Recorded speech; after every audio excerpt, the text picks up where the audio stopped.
Bitcoin যখন নামছে, market যখন একটু ভয় পাচ্ছে, তখন কি অলকয়েনগুলো শুধু রিস্ক হয়ে যায়, নাকি আসলে ঠিক এই সময়ই নতুন অপরচুনিটি তৈরি হয়? গত সপ্তাহে বিটকয়েন প্রায় 7% নেমে এসেছে। অনেকে ভাবছে এখন তো মার্কেট শেষ, কিন্তু ইতিহাস বলছে বিটকয়েন যখন একটু শ্বাস নেয়, ঠিক তখনই কিছু অলকয়েন কোয়াইটলি প্রস্তুত হয় নিজেদের নেক্সট মুভের জন্য। আজকের ভিডিওতে আমরা এমন 3টে অলকয়েন নিয়ে কথা বলবো যেগুলো এই সপ্তাহে বুলিশ প্যাটার্ন তৈরি করতে পারে। কোনটা হাইপ আর কোনটা স্ট্রাকচার সেটাই বুঝে নেব। তাহলে চলুন আজকের ভিডিও শুরু করা যাক। প্রথমে দেখে নেব বিটকয়েনের ব্যাপারটা। বিটকয়েন নামলে অলকয়েন কেন নড়াচড়া করে? প্রথমে এই জায়গাটা পরিষ্কার করি।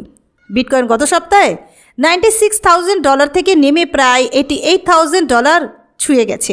এই মুভের মধ্যে লাস্ট 24 আওয়ার্সে $25 মিলিয়ন প্লাস লিকুইডেশন হয়েছে। এর মানে কি? এর মানে অনেক লিভারেজড পজিশন বাজার থেকে বের হয়ে গেছে, মার্কেট একটু লাইটার হয়েছে। এই সময়ই ট্রেডাররা বলে চলো নতুন জায়গা দেখি, আর তখনই মানি রোটেট করে নিউ ইয়ার অল্ট কয়েনের দিকে। এবার চলুন দেখি এই রোটেশনের মধ্যে কোন 3টে কয়েন ইন্টারেস্টিং হয়ে উঠেছে। ফার্স্টে দেখবো সোলানা মোবাইল সিকার অর্থাৎ SKR এখন কি অবস্থায় আছে। SKR গত সপ্তাহে 200+ মুভ দিয়েছে। এটা কোনো ছোট কথা না। মাল্টিপল টায়ার 1 এক্সচেঞ্জ লিস্টিংয়ের পরে প্রাইস $0.05 উপরে গিয়েছিল, কিন্তু সেখান থেকেই স্ট্রং প্রফিট বুকিং এসেছে।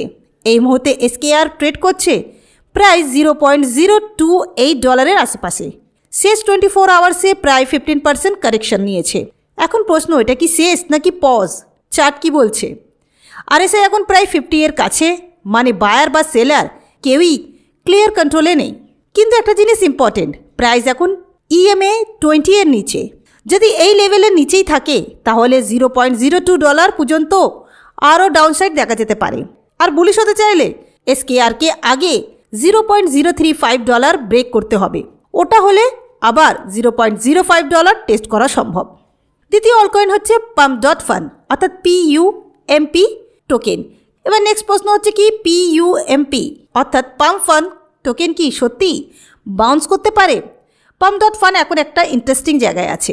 প্রাইস সাপোর্ট পাচ্ছে $0.0024 আশেপাশে। এই লেভেলেই বায়াররা বারবার ঢুকছে।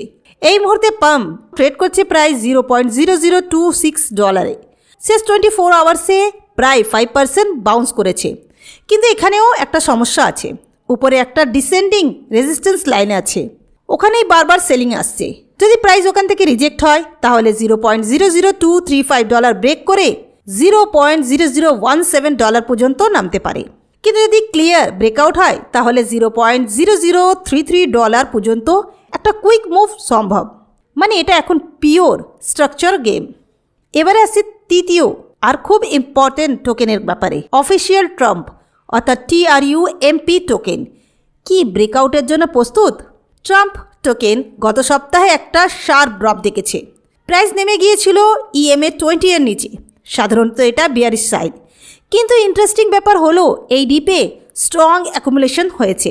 এই মুহূর্তে ট্রাম্প ট্রেড করছে প্রায় $4.88 কাছে। যদি উইকনেস কন্টিনিউ করে তাহলে $4.4 থেকে নিয়ে $4.1 জোন পর্যন্ত রিট্রেসমেন্ট হতে পারে।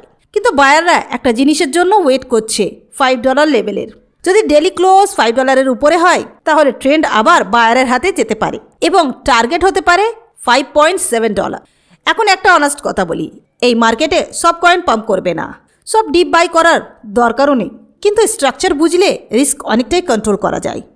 বিটকয়েন যখন পজ নেয় ঠিক তখনই অলকয়েন স্টোরি তৈরি হয়, শব্দ ছাড়াই। আপনার কাজ হলো নয়েজ ইগনোর করে লেভেল আর বিহেভিয়ার অবজার্ভ করা।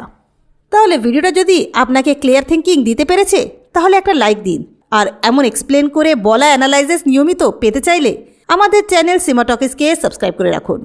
কমেন্টে লিখে জানান SKR টোকেন PUMP মানে পাম্প টোকেন না ট্রাম্প টোকেন, কোনটা আপনার নজরে আছে? নিজের যত্ন নিন। ট্রেডের থেকেও মাইন্ডসেট ইম্পর্টেন্ট। দেখা হবে নেক্সট ভিডিওতে নতুন কিছু আপডেট নিয়ে।